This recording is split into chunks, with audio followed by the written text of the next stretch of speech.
बेईमान दोस्त। एक गांव में राम और श्याम नाम के दो दोस्त रहा करते थे। दोनों शहर जाकर पैसे कमाते और फिर घर वापस आ जाते थे। इन दिनों उनके गांव में बहुत चोरियां हो रही थी, इसीलिए उन दोनों ने सोचा कि उनके पास जितने पैसे थे वो उनके घर के पीछे वाले जंगल में एक पेड़ में छुपा देंगे। पेड़ में पैसे छुपाकर वो अपने अपने घर वापस आ गए। कुछ दिन बाद श्याम के मन में लालच जाग गया और वो सोचने लगा कि सारे पैसे उसे ही मिलने चाहिए। रात को वो पेड़ के पास आया और उसमें से रखे सारे पैसे अपने घर में छुपा दिए। अगले दिन जब राम और श्याम दोनों पैसे निकालने के लिए जंगल आए तो उन्हें पेड़ में कुछ दिखाई नहीं दिया। श्याम ने राम को डांट कर कहा, यहाँ जो पैसे छुपाए थे इसके बारे में सिर्फ हम दोनों को पता था। जरूर तुमने ही पैसे चुराए होंगे।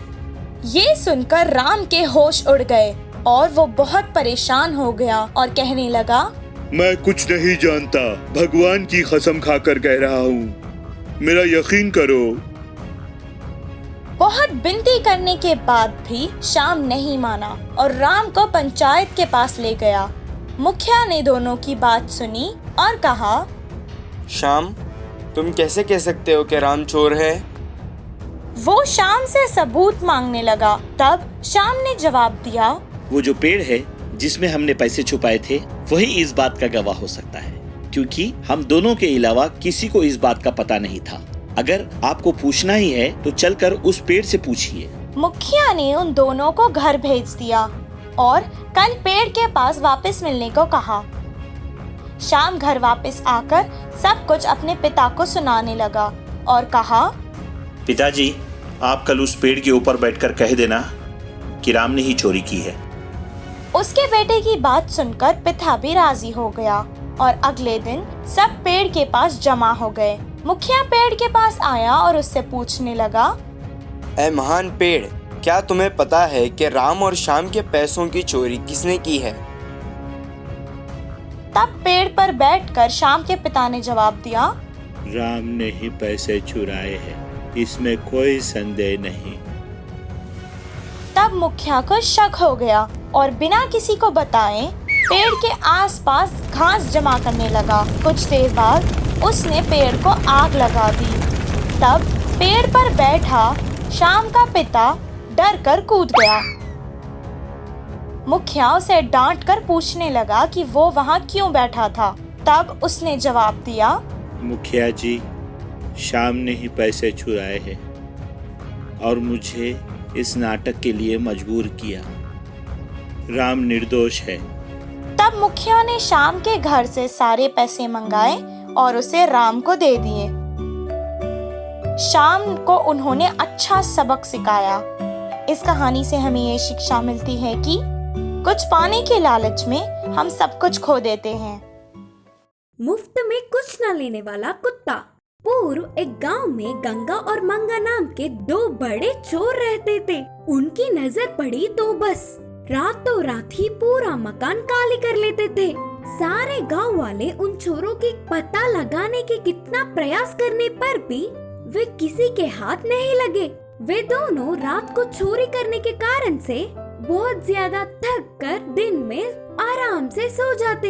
इससे पड़ोसों को भी गंगा और मंगा के बारे में कुछ पता ही नहीं चलता। एक आधी रात को गंगा और मंगा एक घर में चोरी करने के लिए गए। घर ताला लगाया हुआ सुनसान था। लगता है घर में कोई भी नहीं है, चल रे सब कुछ चुरा लेंगे, गंगा ने कहा। तब मंगा ने लालच से कहा, ताला भी नहीं छोड़ेंगे मामू। उनका काम आसान हो गया करके खुशी से गेट के पास जाते ही अंदर उस घर का कुत्ता दिखा। उसे देखते ही वे लोग एक क्षण के लिए सोच में पड़ गए। उस कुत्ते ने भी चोरों को देखा, लेकिन बिना कुछ आवाज किए उन्हें देखता रहा। इससे चोरी करने के लिए जाए या नहीं करके चोर सोचने लगे। भौंकता है तो मालिक का विश्वासी कुत्ता, नहीं भौंक रहा है ना तो हमारा विश्वास करने वाला कुत्ता। गंगा ने कहा, जैसे मानो कि उसको सब कुछ पता हो। तो फिर परिचय बढ़ाने से और आसान होगा ना। मंगा ने कहा।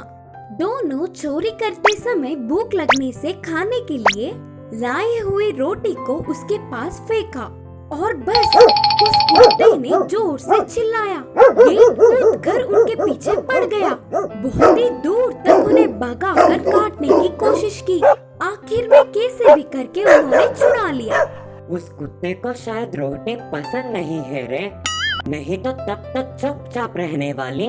उन्हें देखते ही हम पर गुस्सा होकर हमें भगाया। गंगा ने सांसें भरते हुए कहा। उसके अगले दिन ही तरह तरह के मिठाइयाँ और फल लाकर उनकी लालच दिखाते हुए कुत्ते के सामने रखा। उन्हें देखने पर भी वह कुत्ता पूरी रात चिल्लाते हुए चोरों को गलियों में भगाया। मामू, शायद उस कुत्ते को मिठाइयाँ और फल भी पसंद ना हो। मुझे लगता है कि वो हमसे मांस चाहता होगा। मंगा ने कहा। बाद में तरह तरह के मांस लाकर उसके सामने डाला। उन्हें देखकर भी कुत्ता चिल्लाते हुए चोरों को पूरे गांव में घुमाया। अब उस घर में चोरी करना मुश्किल है करके वे लोग समझ गए।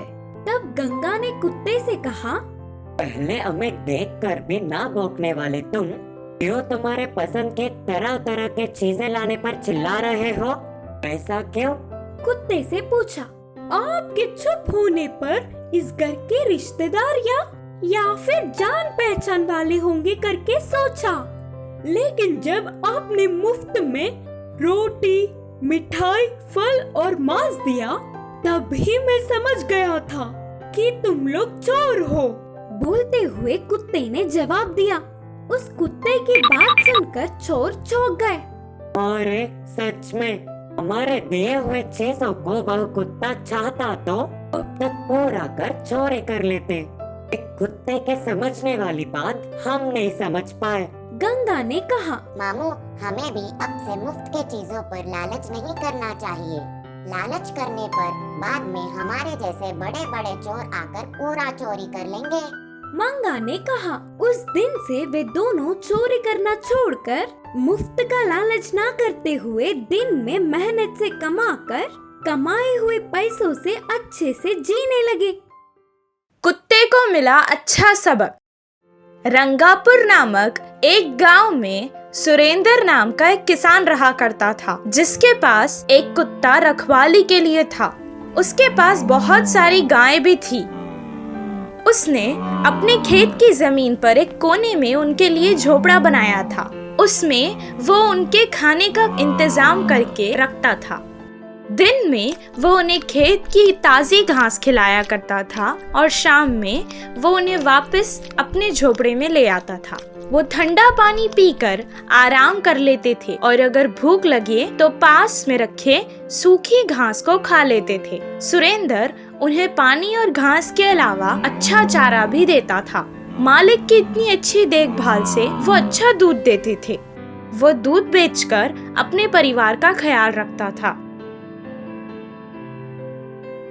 एक दिन मालिक के साथ कुत्ता भी उस झोपड़ी में आया। गायों की ये आराम की जिंदगी देखकर कुत्ते को मालिक पर बहुत गुस्सा आया और वो कहने लगा, मुझे इतना सा खाना देता है और इन्हें कितना मजे से खाने देता है। अगर मैं ना होता तो इसका और इसके घर का ख्याल कौन रखता। परसों जब चोर इसके घर आए तो मैंने ही अपनी जान पे खेलकर सारी रात जागकर उन चोरों को भगाया था। अगर मैं ना होता तो इसका क्या होता। मेरा गुस्सा बताने से पहले इन्हें मेरी ताकत बतानी पड़ेगी। वो कुछ न कुछ करना चाहता था। तभी उसे एक उपाय सूझा। जैसे ही किसान वहां से चला गया तब गाय पानी पीने आई तो उसने भौंक भौंक कर उन्हें डरा कर पानी पीने नहीं दिया। अगर वो खाना खाते तो उन्हें वो वहां पे भी जाकर भौंक कर डरा कर खाने नहीं देता। रात भर वो उन्हें सोने भी नहीं देता। मालिक जब सुबह खेत को आया तो उसने देखा कि गाय बिल्कुल कमजोर और डरी हुई चारे के पास खड़ी है। जब वो दूध लेने उनके पास गया वो उसे दूध लेने नहीं दे रही थी और उसे पास भी आने नहीं दे रही थी। तब सुरेंद्र ने कहा, हमेशा खुशी खुशी दूध देने वाली मेरी ये गाय आज मुझसे नाराज क्यों है? क्या बात हुई होगी?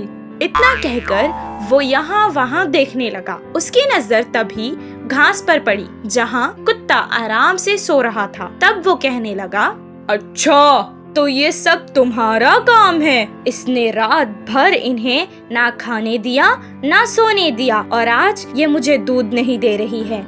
उसे बहुत गुस्सा आया और वो कुत्ते को मारने लगा, जिससे उसे अकल आ गई और फिर से कभी उसने खेत या गायों की तरफ नहीं देखा और चुपचाप घर के पास ही इस घर की रखवाली करता था।